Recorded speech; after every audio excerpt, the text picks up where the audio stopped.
স্বামী র‍্যাব হেফাজতে, cross fire করা হবে। স্বামীকে বাঁচানোর জন্য একজন স্ত্রী কি না করতে পারে?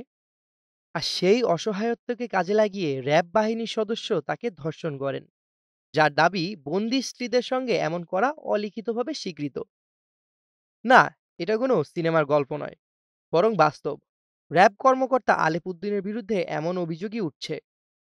শুধু তাই নয়, ক্ষমতাচ্যুত শেখ হাসিনার আমলে চট্টগ্রাম র‍্যাবের ৬ নারীকে নগ্ন করে নির্যাতনের অভিযোগও উঠছে তৎকালীন র‍্যাব কর্মকর্তা আলেপ উদ্দিনের বিরুদ্ধে, যার প্রমাণ পেয়েছে আন্তর্জাতিক অপরাধ ট্রাইব্যুনালও। হত্যার ভয় দেখিয়ে তাকে বাধ্য করে একাধিকবার রমজান মাসে রোজা ভাঙিয়ে তাকে ধর্ষণ করা হয়েছে, এই তথ্য প্রমাণ আদি আমাদের কাছে এসেছে।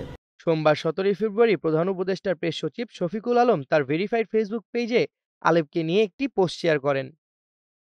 আল জাজিরার সাংবাদিক মওদুদ সুজনের ওই ফেসবুক পোস্টে লেখা, গুম হওয়া এক স্বামী বলছেন, পবিত্র শবে কদরের দিন রোজা ভাঙ্গিয়ে ধর্ষণ করা হয় তার স্ত্রীকে।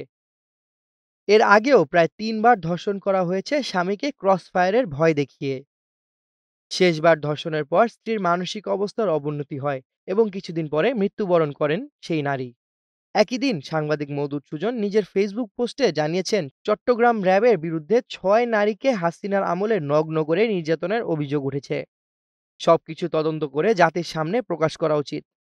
পোস্টে তিনি লেখেন, আর্থিক অনটনে থাকা আলেপকে যারা নিজেদের কাছে রেখে আর্থিক সহায়তা দিয়ে পড়াশোনা শেষ করতে সাহায্য করেছে, তাদের সাথে কথা হলো। র‍্যাবে তার সহকর্মী একজন পুলিশ সুপারের সাথে কথা হলো। যা শুনছি গা শিউরে উঠছে। তার পক্ষে এরকম জঘন্য কাজ করা অসম্ভব নয়। এই আলেপ এরকমই কুখ্যাত ছিল। এই আলেপকে কুখ্যাত মেজর জেনারেল জিয়াউল ব্যবহার করত। আলেপ তার ছায়ায় এসব করেছে বলে জানা যাচ্ছে। পুরস্কার হিসেবে নানা রকম পদকও পেয়েছেন তিনি।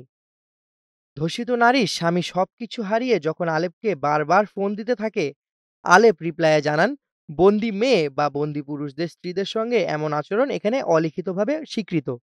পোস্টটিতে আরও উল্লেখ করা হয়, মানুষ কতটা নিচুতে নামলে নিজের মা, স্ত্রী, মেয়ে থাকা সত্ত্বেও একজন বন্দি স্ত্রীকে এমনভাবে ট্রিট করে। এই র‍্যাব কর্মকর্তা আলেপের বিচার সবার আগে হওয়া উচিত। ফেসবুকে আল জাজিরা সাংবাদিক জুলকারনাইন সায়েরও এই বিষয়টি নিয়ে পোস্ট করেন। ৫ আগস্ট ২০২৪ পরবর্তী সময়ে আলেপ যথারীতি তার কাজ চালিয়ে যাচ্ছিল। এরপর তাকে এসবি থেকে রংপুর মেট্রোপলিটন পুলিশে বদলি করা হয়।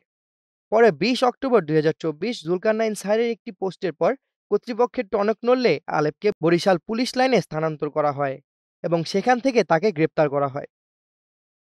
সায়ের মন্তব্য করেন যে, আলেপের মতো খুনি, অপহরণকারী এবং অন্যান্য অপরাধমূলক কর্মকাণ্ডে জড়িত অনেকেই এখনো বিভিন্ন বাহিনীতে কর্মরত আছেন।